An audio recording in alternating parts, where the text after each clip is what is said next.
इस अनजान आइलैंड पर एक पालतू गधा अपने घोंचू मालिक के साथ कपड़े निचोड़ रहा होता है, लेकिन तभी उन्हें एक वेल के रोने की आवाज सुनाई देती है जो विशाल जंजीरों से बंधी हुई होती है। गधे ने मालिक को समझाया कि विशाल वेल ने सैकड़ों जहाजों को निगल लिया होगा और बड़ी संख्या में जहाजों को पचा नहीं पाई होगी, जिससे कि मछली एक टापू में बदल गई होगी। तभी मछली की आंखों से उन्हें एक आंसू की बूंद गिरते दिखाई देती है। वास्तव में वो खुद को आजाद कराने की गुहार लगा रही होती है, लेकिन छोटे गधे को पता नहीं था कि उसे कैसे आजाद कराया जाए। तभी उसके मालिक को अचानक छींक आ जाती है और इससे उस घोंचू का दिमाग काम कर जाता है। वो तुरंत ही अपने जादुई गधे पर सवार हो जाता है और उड़ते हुए उस विशाल वेल की नाक के अंदर चला जाता है। जादुई गधा अपने पंखों को विशाल वेल की नाक को खरोंचने के लिए उपयोग करता है। उस विशाल वेल को असहनीय रूप से खुजली होने लग जाती है, जिस वजह से वो ऊपर की ओर उठने लग जाती है। अंत में वो मछली काफी जोर से छींकने वाली होती है, जिसे देख वे दोनों तेजी से बाहर आने लग जाते हैं। तभी अचानक वो वेल जोर से छींक खाती है और उन दोनों को तेजी से बाहर फेंक देती है। जैसे ही जंजीरें नीचे गिर जाती है, विशाल वेल आजाद हो जाती है और अपने मुंह से सैकड़ों जहाज बाहर निकाल देती है। जैक और लूसी हवाई जहाज के अंदर शराब पी रही होती है कि अप्रत्याशित रूप से उसे ग्लास में एक मानव दांत दिखाई देता है। अगले ही पल उसके मुंह से 4 दांत निकलकर उसके हाथ में आ जाते हैं। अचानक उसका हाथ पिघलना शुरू कर देता है और सफेद धुएं को देखने के बाद लूसी को उम्मीद भी नहीं थी कि उसकी उंगलियां गायब होने लगेगी। बगल का यात्री लूसी को देख अवाक रह जाता है, लेकिन लूसी तुरंत उसे बेहोश कर देती है। अचानक एयर होस्टेस इस दृश्य को देख लेती है और लूसी भागकर वॉशरूम की ओर जाने लग जाती है। एक फ्लाइट अटेंडेंट उसकी मदद करने की कोशिश करता है, लेकिन लूसी एक इशारे से उसे बाहर फेंक देती है। फिर वो अपनी गायब होती उंगली से दरवाजा बंद कर देती है और आईने में देखती है तो उसके चेहरे की विशेषताएं पूरी तरह से विकृत हो गई होती हैं। फिर जल्दी से वो बैग से एक ड्रग्स का पैकेट बाहर निकालती है और बिना किसी हिचकिचाहट के इसे अपने मुंह पे लगा देती है। अगले ही पल उसकी आंखें सामान्य होने लग जाती है, लेकिन उसका चेहरा नीले ड्रग से जलने लग जाता है। उसका पूरा शरीर रंगीन होने लगता है और लूसी छोटे छोटे कणों में विघटित होकर पूरी तरह से गायब हो जाती है। अचानक लूसी एक अस्पताल में जागती है और उसकी आंखें काफी शक्तिशाली हो गई होती हैं। तभी अचानक वहाँ पर पुलिस आ जाती है, लेकिन लूसी बिना घबराए बाहर चली आती है और एक इशारे से सभी पुलिसकर्मी को बेहोश कर देती है। अचानक पिस्तौल से सभी बुलेट्स बाहर निकलने लग जाती है।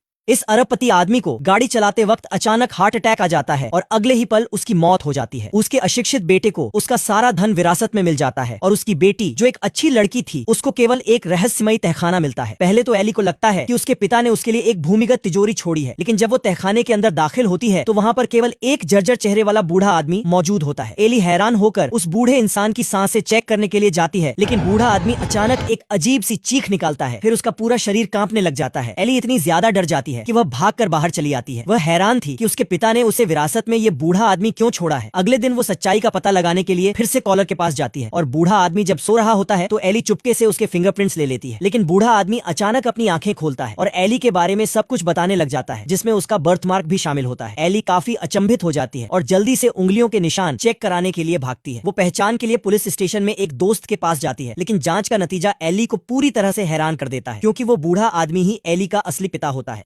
ये वॉरियर तलवार से एक राजा का सिर धड़ से अलग कर देता है, जो जाकर सीधे इस कार मालिक की बैग में गिर जाता है। महिला ड्राइवर फोन पर बिजी होती है, जिस वजह से उसे कोई जानकारी नहीं होती। फिर जब वो अपने घर पहुंचती है तो उसका बेटा सिर को खिलौना समझकर अपने हाथ में उठा लेता है। तभी राजा का सिर आवाज निकालता है और लड़का डरकर उसे जमीन पर फेंक देता है, लेकिन वो बिना सिर वाला राजा बिना सिर के खुली सड़कों पर भटक रहा होता है। एक भद्दा मीटबॉल राजा को उसे अपने धड़ पर लगा लेने की सलाह देता है, लेकिन वो अहंकारी राजा का शरीर उसकी सलाह नहीं स्वीकारता और अचानक एक गटर में गिर जाता है। आखिरकार वो अपना सिर मिल जाने तक उस मीटबॉल को अपने धड़ पर लगा लेने का फैसला करता है। तभी उन दोनों की नजर एक मोटरसाइकिल पर पड़ती है और बिना किसी झिझक के वे लोग उस पर सवार हो जाते हैं, लेकिन गाड़ी का मालिक काफी गुस्सा हो जाता है और राजा के चेहरे पर मुक्का मारने की कोशिश करता है, लेकिन मिटबॉल गर्दन से उछलकर उसकी बांह पकड़ लेता है और एक ही झटके में उसे जमीन पर पटक देता है। बाइक छीनने के बाद वे लोग तेज रफ्तार से राजा के सिर को खोजने निकल पड़ते हैं। इधर वो महिला तुरंत उस सिर को पकड़कर डस्टबिन में डाल देती है, लेकिन जैसे ही वो इसे फेंकने के लिए बाहर निकलती है कि तभी वहां पर राजा मीटबॉल के साथ दस्तक दे देता है। मीटबॉल के नीचे कूदते ही औरत के हाथ से सिर नीचे गिरा जाता है और राजा इसे उठाकर